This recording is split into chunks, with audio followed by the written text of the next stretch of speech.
Hey everyone, welcome to Veilers. Today I'll show you how to fix Java not opening jar files. First, let's try reinstalling it.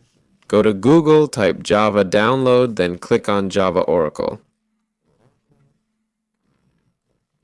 Here we need English. Click download Java for PC. It's downloading. Wait. Open the downloaded file, click install, and wait for it to finish.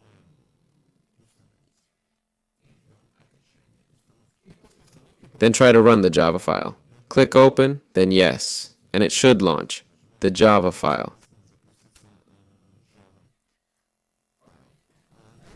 If JRE file still won't open, go back to Google and search for Java fix jar fix. We'll need this tool.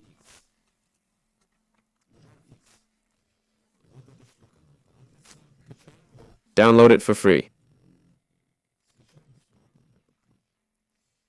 Here it's downloading. Now let's run it. Click yes, then next. It's in English.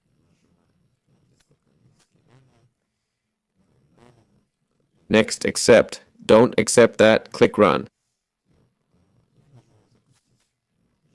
Now Java fix works and everything should work fine now. That's all folks, this was Vala. Like, subscribe, and bye.